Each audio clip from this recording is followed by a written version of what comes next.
jam. Untuk saya memberikan sosialisasi tentang disintegrasi atau pendidikan pemahaman budaya positif di sekolah. Nah, ini terkait dengan tugas saya sebagai calon guru penggerak dari modul 1.4 implementasi nyata. Saya minta tolong Bapak Guru kita waktu sejenak untuk fokus sebentar. Akan saya paparkan nanti sebentar lagi. Tapi sebelum kita nanti masuk ke materi yang akan saya paparkan, saya minta nanti kita speaking dulu sebentar ya, untuk merefresh semangat kita ya, biar tetap semangat ya. Oke. Nanti SPG-nya tepuk saja ya. Kita tepuk semangat.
sesuai dengan karakter anak. Ya. Kita tidak boleh membeda-bedakan si pinter, si goblok ya.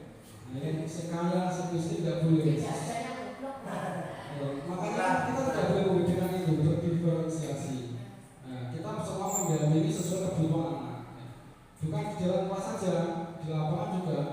Saat ini contoh olahraga, anak senangnya bal-balan, tapi di persoalan bal-balan nggak mau karena dia suka voli. Yaitu kita menyesuaikan, kita kasih bola voli. Pak, saya suka bulu tangkis, saya kasih raket. Nah, kita hanya membersama mereka untuk mencapai sesuai dengan yang ditetapkan di Hajat Dewantara ini. Ini di Hajat Dewantara tujuan pendidikan adalah menuntut segala kodrat yang ada pada anak-anak agar mereka dapat mencapai keselamatan, kebahagiaan setinggi-tingginya, baik sebagai manusia maupun sebagai anggota masyarakat. Oleh sebab itu, pendidik itu hanya dapat menuntun tumbuh atau hidupnya, kekuatan kodrat yang ada pada anak-anak agar dapat memperbaiki lakunya, bukan dasarnya. Okay?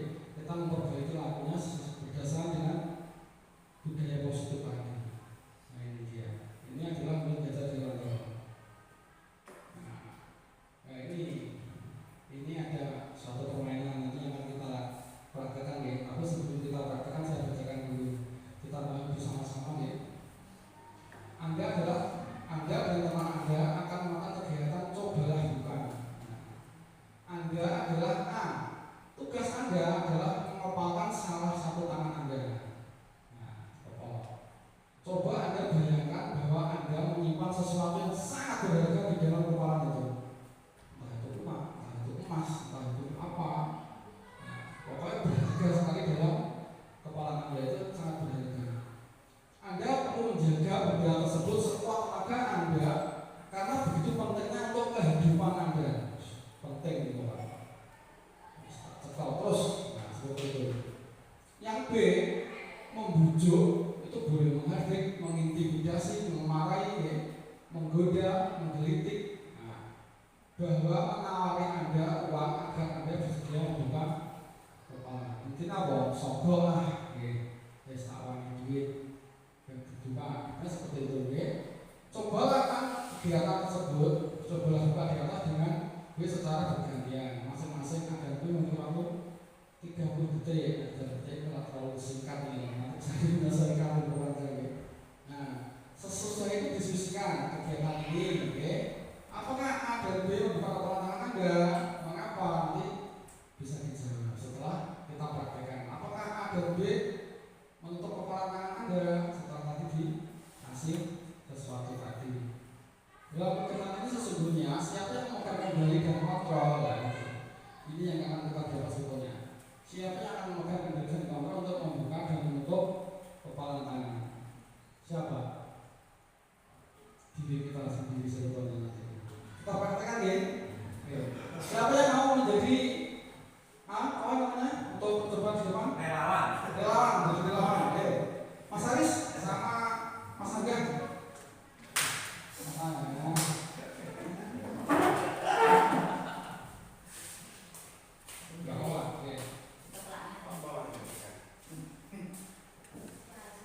Apa yang di kepala? Yang kepala siapa? Yang keras. Paris ya. Paris. Ya nanti sambil membaca itu nggak apa-apa. Oke, monggo Mas Paris mau Anda dibujuk, dikritik, dirayu, Oke, Paris, siap. Jadi saya ada sulap, permainan sulap. Permainan sulapnya yaitu memindahkan tempat atau barang dari dimensi satu ke dimensi selanjutnya. Contohnya, Paris di sini memegang apa? Rahasia. Saya tidak tahu ya. Rahasia. Begini, caranya saya akan melakukan sulap yaitu memindahkan barang rahasia yang ada di tangan Paris berpindah ke tangan saya. Oke. Caranya dengan saya memetik satu kali, lalu barang ini langsung pindah ke tangan saya. Wah, hebat ya. Diprotes Pak. Ya. Ini hanya sulap saja. Kita mulai 1, 2, 3. Bapak Ibu barangnya sudah ada di sini. Kalian percaya Bapak Ibu? Saya. Mari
Angga tidak bisa membujuk Mas Aris untuk membuka tangannya.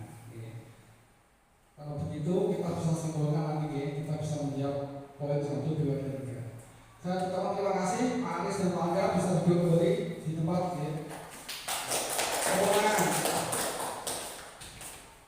Kesimpulannya apa dulu? Apakah tadi membuka kepalan tangan? Tidak. Alasannya kenapa? Maka Aris dijawab. Karena menurut saya apa yang saya berikan itu sangat rahasia. Jadi semuanya terserah saya. Karena saya tidak mengubahnya. Berarti Mas Aris tidak bisa dikontrol oleh orang lain. Berarti yang dianggap itu sangat penting dalam hidupnya dipegang erat, tidak boleh lepas. Oke. Terus yang kedua, apakah B untuk kepalan tangan Anda? Mengapa? Apa alasan Anda tetap menutup kepalan tangan sudah dijelaskan tadi? Terus dalam kegiatan ini sesungguhnya siapa yang memegang kendali? Siapa? Diri sendiri atau orang lain? Saya sendiri. Saya sendiri. Oke, baik. Jadi kita dalam mengontrol diri kita itu sangat penting sekali. Termasuk dalam pembelajaran kita. Mengontrol diri itu kuncinya. Oke, kita lanjut ya. Tapi sebelum lanjut bersemangat ya. Ajian Drika siap berdiskusi. Oke, lanjut. Jangan kaget nanti lagi. Kita sendiri yang memegang kontrol atas kepalan tangan kita. Apakah kita membuka atau menutup kepalan tangan kita itu tergantung pada diri kita masing-masing sesuai dengan kebutuhan dasar kita saat ini. Paham ya? Ya, sampai sini kita sangat paham sekali. Oke, miskonsepsi tentang teori kontrol. Pertama, ilusi guru mengontrol murid. Seperti itu. Selama ini kan kita mengontrol murid. Kalau ini seperti itu. Nah, yang kedua, ilusi bahwa kritik membuat rasa bersalah mampu menguatkan karakter. Benar atau salah? Yang berikutnya, sebentar. Ilusi bahwa orang dewasa berhak memaksa. Nah, ini bisa dipahami ya. Terus ilusi bahwa semua penguatan positif, efektif dan bermanfaat. Nah, ini. Jadi penguatan yang positif itu sangat efektif dan bermanfaat. Kalau yang ini bagaimana? Apakah orang dewasa itu berhak memaksa? Tidak boleh. Tidak boleh memaksakan tidak apalagi pada siswa kita, anak kita. Oke, ini miskonsep. Berikutnya, mungkin Bu, saya lanjutkan. Ini perubahan paradigma stimulus respon teori kontrol. Siapa sesungguhnya yang memiliki kontrol stimulus respon ya? Nah, ini kita mencoba mengubah orang agar berpandangan sama seperti kita, ya? Sama dengan kita. Teori kontrolnya kita berusaha memahami pandangan orang lain tentang dunia. Jadi ini kebalikannya. Jadi teori kontrolnya itu stimulus responnya itu. Yang kedua, perilaku buruk dilihat sebagai suatu kesalahan. Yes. Gaya perilaku AI dan kesalahan. Padahal apa yang dilakukan pasti memiliki tujuan. Contoh, seandainya ada anak ternyata menjadi jajan konsumsi contohnya. Jadi jajannya jajan jalur. Nah, itu kan mungkin punya tujuan. Kita nggak tahu apa kalau jadi jajan konsumsi. Yang pertama kita belum sarapan. Nggak dikasih saku. Alasan kan banyak sekali orang tua nggak punya rumah. Jadi jangan langsung menjas yang dilakukan itu adalah suatu kesalahan. Itu adalah. Atau berikutnya orang lain bisa mengontrol saya. Hanya Anda yang bisa mengontrol diri Anda. Jadi ini yang salah, ini yang betul. Saya bisa mengontrol orang lain. Anda tidak bisa mengontrol orang lain.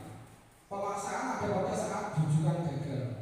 Kolaborasi dan konsensus menciptakan pilihan baru. Jadi kita berkolaborasi itu menciptakan hal-hal baru, saling bertukar pikiran dan pengalaman. Model berpikir menang dan kalah. Model berpikir menang, lalu menang gitu ya. Seperti itu. Ini adalah perubahan paradigma stimulus respon teori kontrol. Apa makna disiplin? Nah, kita sudah belajar disiplin.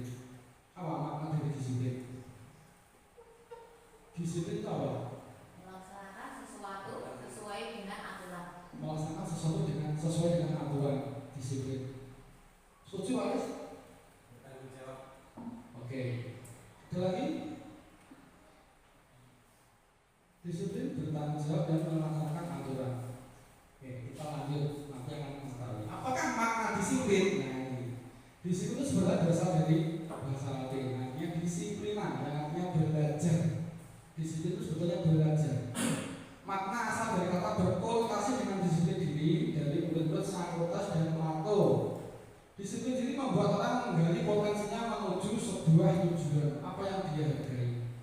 Jadi melakukan sesuatu kali pengen dihargai, mungkin pengen diketahui orang pun aku harus disiplin bertanggung jawab. Atau apa itu apa kebutuhan dasar apa? Kebutuhan masuk kebutuhan dasar manusia itu ya mendapatkan pengakuan. Nanti di belakang ada. Namun dalam budaya kita makna kata disiplin telah berubah menjadi sesuatu yang dilakukan seseorang pada orang lain untuk mendapat kepatuhan. Kecenderungan umum adalah menghubungkan kata disiplin dengan ketidaknyamanan, bukan dengan apa yang kita hargai atau mencapai suatu tujuan mulia. Jadi kita disiplin itu tidak mengarah ke tujuan mulia. Disiplin kadang karena diawasi, disiplin karena takut atasan, disiplin karena pengen diwah, seperti itu. Tidak dari diri sendiri. Nah, seperti itu. Lanjut. Nah, disiplin adalah kemampuan memerintah diri sendiri, bukan memerintah orang lain. Dalam mengontrol dan menguasai diri untuk memilih tindakan yang mengacu pada nilai-nilai yang kita hargai dengan penuh tanggung jawab dan tanpa perintah orang lain. Nah, seperti itu. Jadi memerintah diri sendiri. Jadi dalam itu berkata kesadaran, betul. Memunculkan kesadaran tanggung jawab dari diri kita sendiri. Itu akan muncul disiplin pribadi diri sendiri. Akhirnya terus berdampak pada yang lain. Seperti itu. Berikutnya nilai-nilai kebajikan universal. Nah, ini nilai-nilai kebajikan. Nilai-nilai kebajikan sifat positif manusia merupakan tujuan mulia yang ingin dicapai secara individu. Nilai-nilai tersebut bersifat universal dan lintas bangsa, suku bangsa, agama maupun latar belakang. Itu seperti teorinya dari Dr. William Jackson pada teori kontrol dan lomba-lomba. Dengan mengaitkan nilai-nilai kebajikan yang diyakini seseorang, maka motivasi intrinsik akan terbangun. Motivasi dari dalam intrinsik, jadi motivasi dari diri sendiri kita terbangun dengan sendiri dengan melaksanakan nilai-nilai kebajikan. Nilai-nilai kebajikan ini dicapai oleh setiap anak Indonesia. Kita kenal dengan profil pelajar Pancasila yang kita terapkan sekarang di sekolah, beriman dan bertakwa, karenanya itu. Dan berikutnya kebutuhan dasar manusia. Jadi pada dasarnya setiap manusia punya kebutuhan dasar yang harus kita cukupi. Kebutuhan manusia adalah segala sesuatu yang dibutuhkan oleh manusia itu sendiri untuk mempertahankan keseimbangan kondisi fisiologis dan psikologis yang bertujuan untuk mempertahankan kehidupan dan kesehatan. Jadi kita itu bertahan hidup itu untuk apa? Mempertahankan kehidupan dan kesehatan. Kebutuhan dasar. Nah, kebutuhan dasar manusia ini ada pada setiap manusia, baik orang, murid, siswa, semuanya ini. Terutama murid kita di sekolah. Pertama penguasaan, kesenangan, kebebasan, kasih sayang yang diterima dan bertahan hidup. Ini menurut Dr. William Jackson. Nah, ini contoh lagi.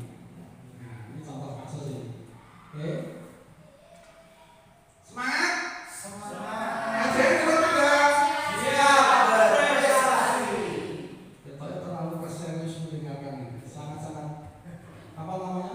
Memperhatikan. Enggak apa-apa. Konsentrasi. Semoga bermanfaat ya. Ibu Ani guru kelas 5. Ganti Ibu Ani ya. Di SD Pelita Hati sedang bingung menghadapi salah satu murid di kelasnya, namanya Agus. Beberapa anak telah datang dan mengeluhkan Agus yang seringkali meminta bekal. Nah, waktu dia mau ceritanya ternyata meminta bekal makan siang mereka dengan paksa. Jika Anda menghadapi situasi seperti ini, Ibu Ani, apa yang akan Anda lakukan? Menurut Anda, kira-kira apa alasan Agus melakukan hal itu? Monggo Ibu Ani dijawab oleh Ibu Ani.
tidak boleh langsung menyalahkan anak tersebut. Jadi kita gali dulu kenapa ada seperti itu. Yang tadi seperti kebutuhan dasar tadi. Berarti dia membutuhkan sesuatu. Kebutuhan dasarnya apa? Mungkin diperhatikan, mungkin tidak punya uang saku, nah, mungkin orang tuanya kesulitan ya seperti itu. Ini dia. Nah, dalam konteks penerapan disiplin positif ibu ini sebaiknya memberitahu alasan Agus melakukan tindakan tersebut agar mengetahui kebutuhan mana yang sedang berusaha dipenuhi Agus. Jadi di sini Agus jelas mempunyai kekurangan kebutuhan dasar tadi. Nah, ini contoh-contoh pertanyaannya Bu. Apabila zaman Agus karena lapar Bu, nah, berarti orang tuanya tidak membawakan bekal makan siang. Jadi kebutuhan Agus bukan dasar apa? Tadi bertahan hidup. Tadi yang di awal tadi ada kalau ini bertahan hidup. Nah, nanti dari kebutuhan dasar limanya selalu ini nanti selalu terbawa. Ini kuncinya. Jadi kebutuhan dasar ada lima ini. Terus apabila Agus menjawab iya senang temannya jadi memperhatikan dia, jadi pengen diperhatikan. Kebutuhan dasar apa yang dibutuhkan Agus? Kebutuhan kasih sayang untuk diterima. Jadi dia butuh diperhatikan. Tuh. Terus yang ketiga, apabila Agus menjawab dia merasa hebat karena temannya jadi takut dan menuruti keinginannya. Jadi konsolnya berarti bermanut kalau kayak Agus. Itu kebutuhan dasar apa? Pengakuan dan kemampuan atau penguasaan. Pengen diakui lah. Agus kuat, nah, seperti itu. Terus apabila jawab Agus karena dia merasa bosan dengan bekal yang dibawakan ibunya, apa kebutuhan dasarnya? Kebutuhan adalah kebebasan akan pilihan. Mungkin bosan, tempe, gah, akhirnya terjadikan tadi. Nah, sekali-kali berdua, ya tamu ya seperti itu. Nah, itu kebutuhan dasar akan pilihan. Yang terakhir, jawaban Agus adalah karena iseng saja dan dia menikmati ekspresi wajah temannya yang kesal. Apa kebutuhannya? Kesenangan, pengen senang. Nah, seperti itu. Jadi kebutuhan dasar ini kalau ada pada setiap anak yang berkasus. Kita pelajari dulu kebutuhan dasarnya apa dong? Wah, mama ternyata gubernur dan musola gitu, orang tuanya. Nah, itu kebutuhan dasarnya apa? Kita pelajari dulu. Nanti di belakang ada penyelesaian kasus seperti apa? Segitiga restitusi tadi kita lanjut dulu. Teori motivasi perilaku manusia. Jadi teori itu ada tiga ini, motivasi eksternal itu yang dari luar. Untuk menghindari ketidaknyamanan hubungan, apa yang akan terjadi apabila saya melakukannya itu motivasi eksternal. Jadi aku melakukan ini karena ada peraturan, aku dihukum apa? Itu kan karena dia makan atas takut karena itu, bukan dari diri sendiri. Untuk mendapatkan imbalan dari orang lain, kadang melakukan itu karena pengen bisa imbalan, bisa disanjung atau bisa dikasih hadiah dan diwangi seperti itu. Itu jadi eksternal. Dan yang ketiga, untuk menghargai diri, ya, menyesuaikan menjadi orang seperti apa bila saya melakukannya. Nah, ini motivasi intrinsik, tujuan disiplin positif tadi. Jadi kita melakukan itu kan untuk menghargai diri kita sendiri. Jadi seandainya kita itu setelah pagi disiplin, hanya berangkat pagi, ya itu bukan karena pengen diminti uang, udah isu-isu tidak seperti itu. Karena kan menghargai diri dan waktu. Nah itu. Oke, eksternal oleh internal. Motivasi perilaku. Ya ini perbedaan hukuman dan konsekuensi. Ini harus dipahami juga. Hukuman dan konsekuensi. Hukum ini konsekuensi ini. Nah ini. Kalau hukuman itu sesuatu yang menyakitkan harus terjadi. Hukum, anak kan hukum lapangan 10. Nah sesuatu yang menyakitkan ya. Akhirnya memang di dalam hati akhirnya terbawa sampai selesai seperti sekolah dengan SD, bisa kalian S2 ini paling isah-isah terus. Sampai seperti itu. Akhirnya dia padahal caranya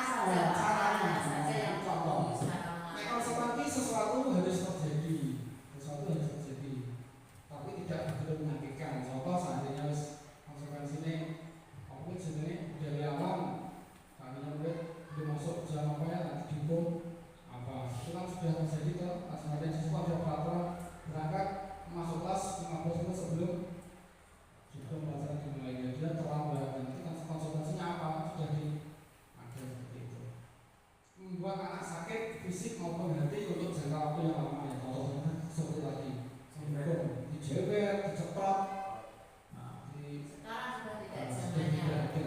tidak ada. Membuat anak merasa tidak nyaman dalam jangka pendek. Ini konsekuensinya.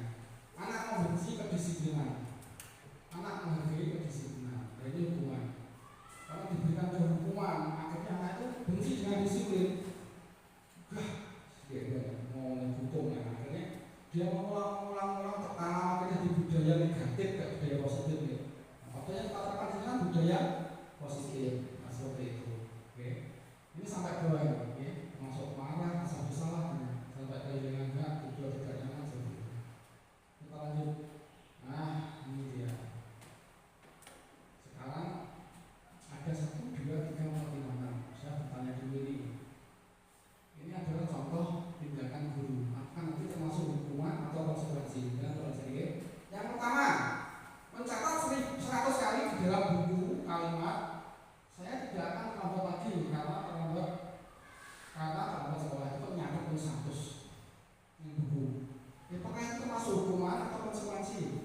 Hukuman, Pak. Hukuman ya. Kenapa? Memberikan hukuman mencatat. Apakah itu Sesuatu yang menyakitkan. oh gitu, oke.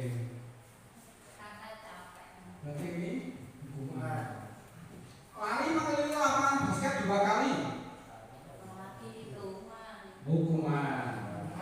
Murid diminta push up 15 kali karena tidak menggunakan masker ke sekolah. Hukuman. Menimbulkan sakit hati. Dengan cara yang lama juga mesti kelingan terus. Pulsa Pak Aris mesti mengakhiri. Menggantikan kertas tugas teman yang telah dicoret-coret.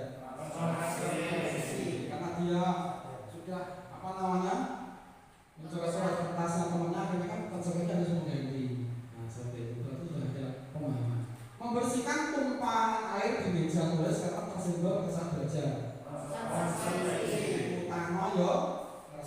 Nah seperti itu adalah konsekuensi. Murid disuruh untuk tidak menggunakan sepatu harian di sekolah karena tidak mengenakan sepatu hitam. Mengenakan sepatu harian di sekolah. Tidak menggunakan sepatu selama seharian karena tidak menggunakan sepatu. Jadi kayak mau sepatu sedih tuh kode gak ada sepatu hitam. Akhirnya kan dia malu loh, nggak mau keluar kelas, nggak mau belajar karena nggak pakai sepatu sendiri. Lari mengelilingi lapangan basket 2 kali sampai 10 menit pelajaran konsekuensi ya. 10 menit. Nah ini berarti sudah dipahami ya hukuman dan konsekuensi. Nah itu hati-hati kita meletakkan pada anak-anak kita. Oke lanjut. Nah itu jawabannya tadi. siap berprestasi. Berarti kan sudah bisa. Konsep di situ pendekatan restitusi. Oke. Apa itu restitusi? Ini juga penting sekali. Restitusi adalah menciptakan kondisi bagi murid untuk memperbaiki kesalahan mereka, sehingga mereka bisa kembali pada kelompok mereka dengan karakter yang lebih kuat. Restitusi juga merupakan proses kolaboratif yang mengajarkan murid untuk mencari solusi untuk masalah mereka. Mencari solusi masalah mereka dan membantu murid berpikir tentang orang seperti apa yang mereka ingin orang seperti apa yang mereka inginkan dan jadi tujuannya. Jadi nanti setelah itu ingin jadi seperti apa, bagaimana mereka harus memperlakukan orang lain. Ini menurut Gosel kalau 24 ini lah. Jadi kalau anak itu ada suatu kasus gitu. Contoh kemarin saya mempraktekkan ini sama saya juga saya itu tidak mengerjakan PR, terus berantem dengan temannya di lapangan seperti itu. Kita cari solusinya seperti apa? Nanti ada langkah-langkahnya. Ciri-ciri restitusi. 1. Bukan untuk menebus kesalahan, namun untuk belajar dari kesalahan. Jadi kita merestitusi anak itu bukan mencari salah. Salah itu kalau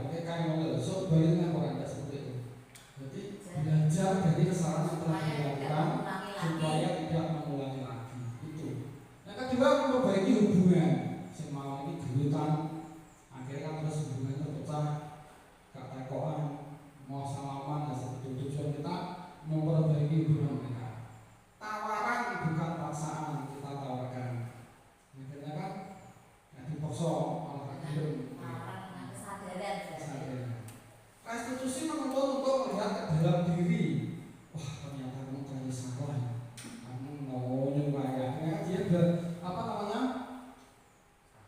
menyadarkan anak akan kesalahannya, begitu. Berarti akhirnya kan sadar diri. Nah berikutnya restitusi yang diri adalah cara yang paling baik. Restitusi fokus pada karakter bukan tindakan. Restitusi fokus pada solusi penyelesaian masalahnya itu seperti apa. Terus mengembalikan yang bersalah pada kelompoknya. Jadi harus bersalah itu terkadang dikucilkan seperti itu, akhirnya kan dia malu, terus menyendiri, akhirnya down. Kita kembalikan ke kelompoknya dengan baik lagi. Tujuannya itu 9 ciri restitusi. Jadi tadi konsekuensi dan restitusi, identitas disiplin, ya, identitas hukuman dan identitas disiplin. Sesuatu yang menyakitkan harus terjadi, Nah restitusi itu tadi ya, yang ini tadi kan hukuman dan konsekuensi, ya sekarang ditambah restitusi. Jadi ini yang negatif tadi hukuman, yang konsekuensi tadi kan netral loh, konsekuensi yang upahnya yang resiki dan yang tergantung tadi. Nah ini positifnya yang restitusi ini. Contohnya kalau sesuatu yang akan harus terjadi, yang konsekuensi sesuatu harus terjadi. Tapi kalau restitusi merupakan konsekuensi tanggung jawab. Iya, konsekuensi itu tanggung jawab. Korban mendapatkan keadilan, korban bisa diabaikan, korban mendapatkan ganti. Jadi kalau di restitusi itu ke arah yang lebih positif daripada negatif dan netral tadi. Jadi yang negatif tadi hukuman, yang netral tadi konsekuensi, yang lebih positifnya adalah restitusi. Contohnya tadi, peraturannya adalah kamu harus seperti ini, kamu harus minta maaf, kamu harus itu yang hukuman. Yang konsekuensi adalah apa peraturannya. Nah, peraturan yo dihukum. Nah, nek kowe gak nganggo sepatu yo dihukum, itu konsekuensi. Tapi restitusinya apa yang kamu yakini yang tidak baik pada diri kamu. Nah, karena dia sadar, oh saya tidak mau membawa suatu tambahannya dia. Apa yang bisa kamu lakukan untuk memperbaiki masalah ini?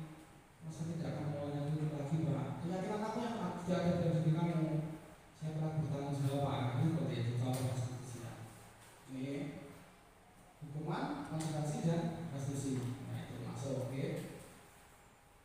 Nah ini dia. Hukuman, konsekuensi, restitusi. Siswa, ini contoh kasus nih. Siswa sering tidak mengerjakan PR. Nah, hukuman guru menghukum siswa tersebut kalau menghormat bendera setelah tidak boleh menghukum kalau menghormat. Makanya kalau murid kesel ya 10 menit saya katakan begini. Guru marah dan murid takut, itu hukuman.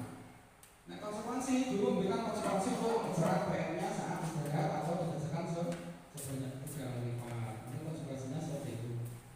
Guru tegas dan siswa menghormati peraturan. Ini di tengah-tengahnya konsekuensi netral. Nah restitusi guru menanyakan keyakinan kelas dirinya. Jadi keyakinan kelasnya apa yang dilanggar di situ, aja kan diperbaiki apa tidak, nah, seperti itu. Guru terbuka dan siswa menghormati dirinya dan orang lain. Paham guys sampai sini? Ajian 2 3 siap berprestasi. Oke. Yes, siap. Siap berprestasi. Yes. Oke, ulangi. Ajian 2 3 siap berprestasi. Yes. Oke, lanjut lagi. Masih ada waktu kok Angga? Oh, baru 3 masih. Alhamdulillah. Semoga bisa tersampaikan semua nanti. Posisi kontrol restitusi. Nah ini kita sebagai pendidik harus pahami. Ada 5 posisi kontrol. Oke, terus coba jangan menyadari sendiri apa yang sering saya lakukan ini termasuk saya itu masuk yang mana ya? Penghukum kah? Pembuat rasa bersalah kah? Apakah sudah bisa menjadi teman kah? Pemantau atau manajer? Apakah ada yang paling baik itu yang mana? Pemantau. Dua ini pemantau, Mas Aris? Membuat rasa bersalah dan teman. Pembuat rasa bersalah dan berteman. Yang lain? Yang sering. Berarti yang selama ini jenengan rasakan sebagai ini. Kalau bunyi cuma pemantau saja ya? Pemantau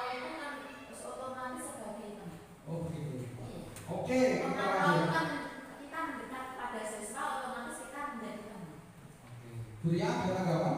Kalau untuk khusus saya, karena saya kelas 1 Pak Ya. saya itu masih di posisi manajer. Ya, ya, karena masih banyak mengarahkan. Kita lanjut dulu, nanti ada di belakang. Nah ini dia. Penghukum patuhi aturan sekolah, lalu berdiri di depan barisan. Itu penghukum. Pemantau, kamu sudah melanggar. Apa peraturan dan konsekuensinya? Itu pemantau itu seperti itu. Oke. Kalau teman, ayolah yang tertib, buat guru bangga, buat Pak Guru bangga. Kali ini tidak apa-apa, kamu salah. Oke. Kali ini sampai jangan diulangi. Itu contoh dari teman. Pembuat masa salah, okay? Berapa kali Bu Guru harus mengingatkan kamu, memberitahu kamu, Bu Guru itu kecewa sama kamu, salah terus, diulang lagi, ya? Akhirnya anak kan merasa bersalah. Terus dari Pak Aris masuk, ya Pak Aris dulu. Nah, akhirnya anak itu merasa bersalah karena apa yang telah dia lakukan itu. Pembuat rasa bersalah itu seperti itu. Kalau penghukum itu seperti ini. Mematuhi aturan sekolah lalu berdiri di depan barisan, pokoknya sesuatu malah hukum seperti itu. Kalau memantau, kamu sudah melanggar apa peraturan dan konsekuensinya yang harus kamu lakukan. Nah seperti itu memantau. Manajer, apakah kamu tahu kesalahan kamu? Kira-kira bagaimana? Kamu berbuat berarti kesalahan itu. Nah seperti itu. Jadi kita sebagai manajer memberi solusi. Jadi dari kelima ini dianjurkan ya sebagai manajer ini sudah semua mencapai semua. Lanjut. 5 posisi kontrol. Penghukum, pembuat rasa bersalah, teman, pemantau dan manajer. Seandainya guru berbuat menghardik, menunjuk muridnya, itu menghukum. Membuat orang merasa bersalah, berceramah dan mengatakan seharusnya begini, ibu kecewa seperti itu. Nah teman itu membuat alasan-alasan sebagai teman. Nah dia tulis pokoknya apa ya? Iya, seperti teman, banyak bersaling, banyak sekali alasan yang diungkapkan. Nah pemantau itu menghitung dan mengukur jumlah siswanya, masalah siswanya. Jadi dipantau terus, dihitung, diukur, mempertimbangkan sesuatu. Manajer mengajukan pertanyaan-pertanyaan yang berkaitan dengan anak tersebut, seperti itu. Ini ambil satu saja ya. Nah, sudah paham ya? Penghukum, merasa bersalah, teman, pemantau dan manajer. Ini yang kemarin diulang juga di tugas saya, harus betul-betul dipahami. Karena kita kan bersinggungan langsung dengan anak-anak kita. Oke Pak, lanjut. Keyakinan kelas sekarang, kita masuk ke keyakinan kelas. Apa keyakinan kelas itu? Keyakinan kelas adalah nilai-nilai kebajikan atau prinsip-prinsip universal yang disepakati bersama secara universal, lepas dari latar belakang suku, negara maupun agama.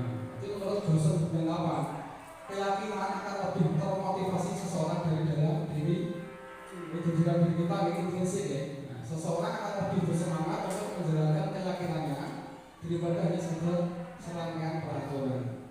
Dulu nggak ada kalau keyakinan kelas UI, yang ada adalah tata tertib sekolah, peraturan kelas yang harus ditaati dan dipatuhi. Sekarang nggak ada seperti itu.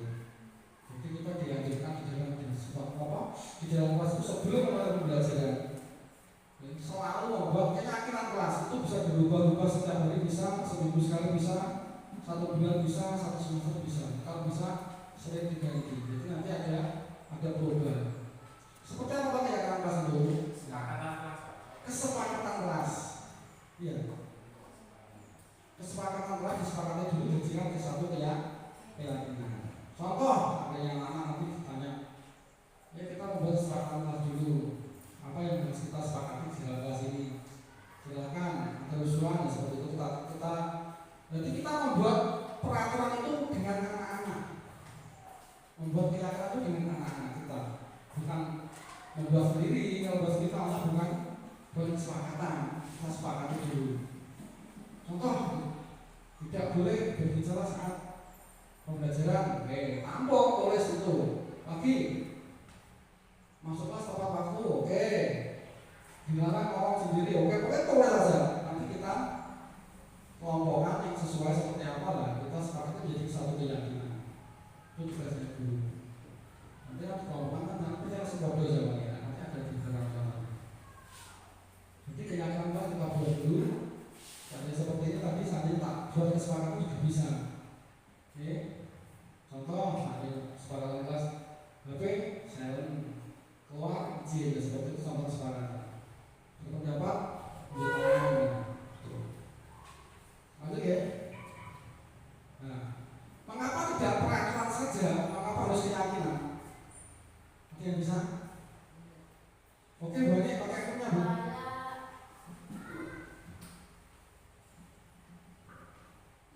Supaya siswa itu tidak merasa terpaksa kalau peraturan.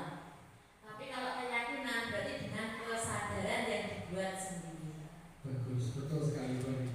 Ada lagi? Mas Aris, menambahkan? Kalau menurut saya keyakinan itu menumbuhkan rasa tanggung jawab dari dalam diri sendiri. Jadi tidak lagi berdasarkan aturan-aturan. Betul. Kalau peraturan itu saja sudah peraturan, berarti yang membuatkan sekolah, yang membuatkan guru, siswanya juga untuk melakukannya, mematuhinya. Jadi mungkin ada rasa nakal saya ini. Nah, tapi kalau keyakinan kan dibuat bersama-sama di dalam kelas, keyakinan anak-anak sendiri disepakati bersama gurunya. Kalau ada yang melanggar keyakinan kita tinggal ingatkan. Keyakinan apa yang sudah kamu tidak kamu lakukan? Oh, saya tidak menghargai orang, bukan saya tadi berbicara sendiri waktu belajar. Nah, bagaimana nanti bisa dirubah? Misalnya bisa juga seperti itu. Akhirnya keyakinan kita tinggal membuat keyakinan itu di depan tapi sebelum belajar dimulai. Nah, nanti kalau anaknya semua uang itu tunjuk saja kamu sudah melanggar keyakinan kelas apa. Nah, nanti dia ngomong sendiri dulu, nah seperti itu. Kita tinggal. Nah, ini contohnya. Mengapa kita memiliki peraturan harus menggunakan helm bila mengendari kendaraan roda 2? Mengapa kita memiliki peraturan 3M menggunakan masker, mencuci tangan dan menjaga jarak 1,5 meter? Mengapa kita memiliki peraturan harus menggunakan tepat waktu pada saat mengikuti peraturan?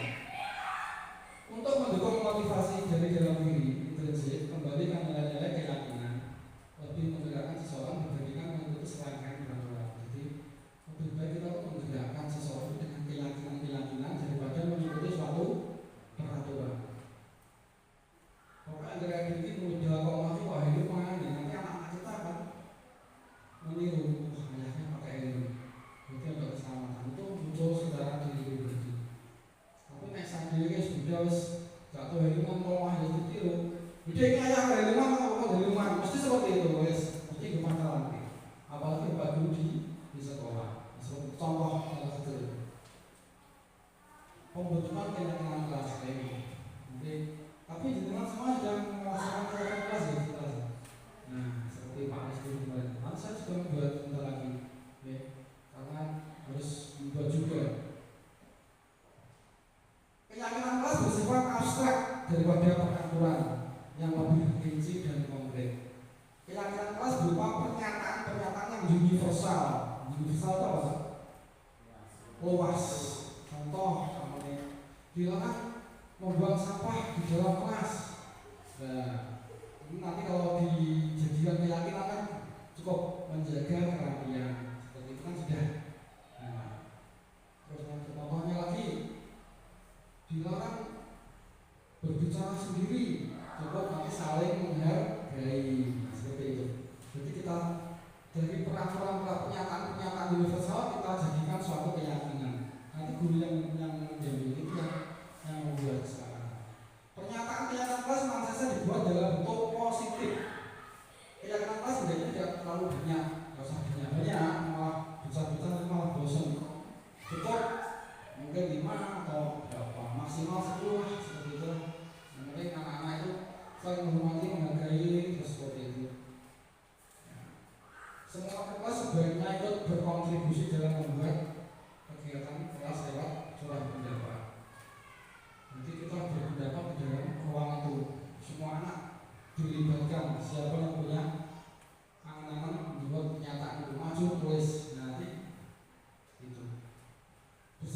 meninjau kembali keyakinan kelas. Jadi ditinjau kembali setelah 1 minggu. Kita ganti anak ya, sudah semua sudah dilakukan dengan baik, sudah menjadi gaya postur dilakukan setiap hari. Jadi kita ganti lagi seperti itu. Ganti apa yang mungkin yang kiranya masukan nilai-nilai dibagikan lagi. Oke, keyakinan. Oke, ini peraturan. Ini keyakinan. Nilai kebajikan universal. Tanggung jawab, menghormati orang lain, kalau ini pada tujuan keselamatan, menghormati orang lain seperti itu. Ini contoh peraturan. Selalu kembalikan buku ke tempatnya. Berarti bertanggung jawab. Dilarang mengganggu orang lain. Adanya ada anak, apa dilarang orang lain? Berarti pada kalau menghormati orang lain dan diri sendiri. Sama saja kalau ini contohnya pernyataannya, peraturannya dari contoh keyakinan. Dilarang melakukan kekerasan. Berarti menjaga keselamatan dan menghormati orang lain. Dilarang menggunakan narkoba, berarti kesehatan. Bergantian atau mengunduh giliran, berarti menghormati orang lain dan sahabatnya.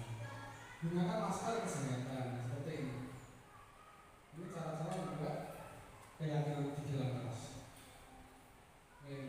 Nah, jadi kalau saya dan Pak Aris mungkin Bu Sinta menggunakan ya seperti ini, kita kemarin menggunakan kertas apa namanya ini kostumnya.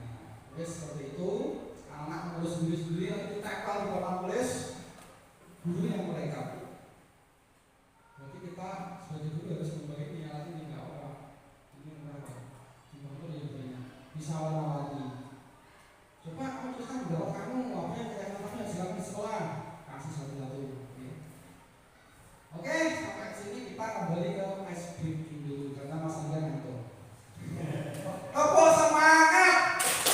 Semangat. Gender 3. Siap. Berprestasi. Yes. Sebentar lagi Mas Angga, tenang aja. Lanjut segitiga restitusi. Oke, tadi cara penyelesaian suatu kasus lagi. Proses menciptakan kondisi bagi murid untuk memperbaiki kesalahan mereka sehingga mereka bisa kembali pada kelompok mereka dengan karakter yang lebih kuat. Nah ini melalui restitusi guru dapat membantu murid menjadi lebih memiliki tujuan disiplin positif, membantu murid untuk jujur pada diri sendiri, memberikan penawaran bukan paksaan. Nah, ini segitiga restitusi. Nah ini dia. Ada 3 hal penting dalam segitiga restitusi. Yang pertama adalah menstabilkan identitas. Yang kedua memvalidasi. Yang ketiga menanyakan keyakinan. 3 itu kuncinya. Oke. Nah ini segitiga restitusi. Nanti kita belajar ada. Nah bagaimana menstabilkan identitas itu? Ini contohnya. Tahapan segitiga restitusi ya, menstabilkan identitas. Nah nanti kita menanyakan kepada anak sehingga salah. Contohnya apa gelut. Kita memberikan penguatan. Berbuat salah itu tidak apa-apa. Semua manusia pernah berbuat salah. Saya juga pernah melakukan itu. Kita bisa menyelesaikannya. Jadi Bapak tidak mencari siapa yang salah, tapi yang mencari solusi dari permasalahan ini. Nah, kamu berhak merasa begitu. Kalaupun saya pasti juga begitu. Itu contoh-contoh menstabilkan identitas. Jadi anak distabilkan dulu. Nah, ini divalidasi kesalahannya. Validasi tindakan salah. Nanti kita menanyakan lagi apa yang kamu lakukan ini. Padahal kamu bisa loh melakukan hal yang lebih buruk dari ini. Misalnya tadi mau ngeplak, kamu bisa loh berparah lagi, mungkin nonjok, mungkin banting dan seperti itu. Tapi kamu tidak melakukannya. Jadi kamu masih bisa apa namanya mengontrol ini. Kamu pasti punya alasan mengapa melakukan itu. Kamu patut bangga pada dirimu karena kamu telah melindungi sesuatu yang penting buatmu. Jadi dia punya alasan sesuai kebutuhan dasar di depan lagi. Nah, mungkin dia gak terima bilang Allah wali taunya wajib seperti itu. Ini validasi kesalahan. Yang ketiga yang paling penting menanyakan keyakinan kelas yang disepakati di kelas nanti. Apa yang kita percaya sebagai kelas atau keluarga? Kita tanyakan kepada anak. Apa nilai-nilai umum yang kita telah sepakati di dalam kelas? Saya tidak menghormati dan menghargai teman, Pak.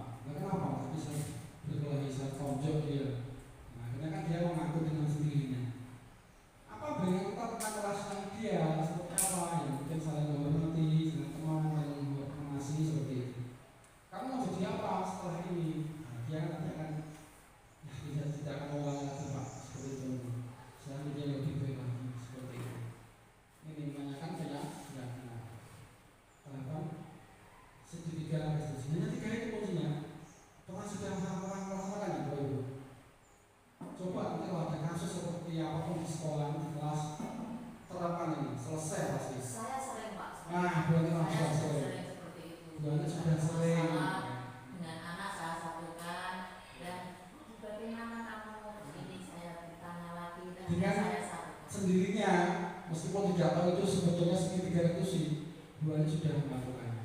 Ya. Mungkin kita juga sudah melakukannya, tapi kita tidak sadar ternyata kita itu melaksanakan segitiga restitusi itu. Ini adalah kunci untuk menyelesaikan kasus. Nah, berikutnya penerapan, oke? Refleksi ya. Coba saya pengen tahu perasaan saat ini yang bagaimana. Setelah benar memahami apa yang saya bawakan ini dari awal sampai akhir tadi, ya, perasaan apa yang sekarang Anda rasakan? Bu Ria dulu.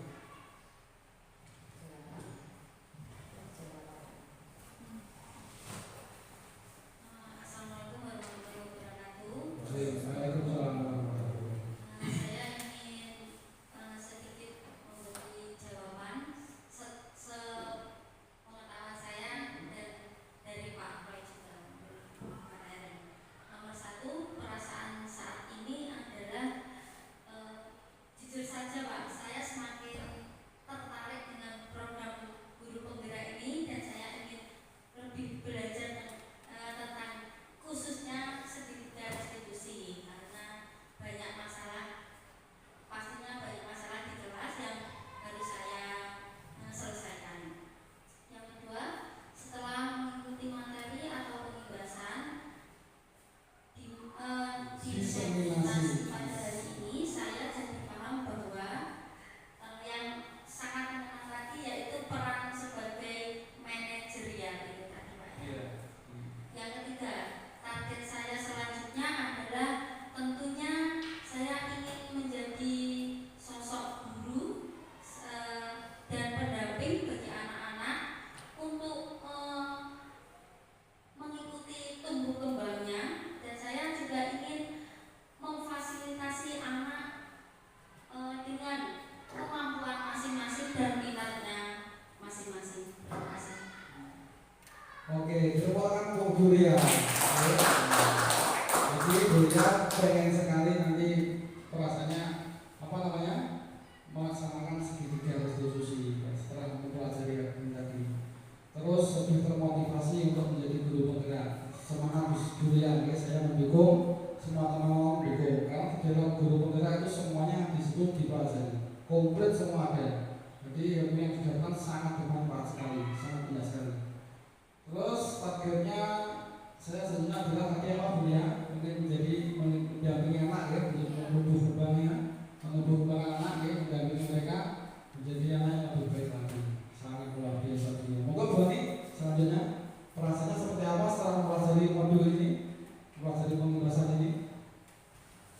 Sebenarnya perasaan saya setelah mempelajari modul ini sebagai guru, jadi saya dan teman-teman semoga bisa mengusahakan jangan sampai menghukum siswa.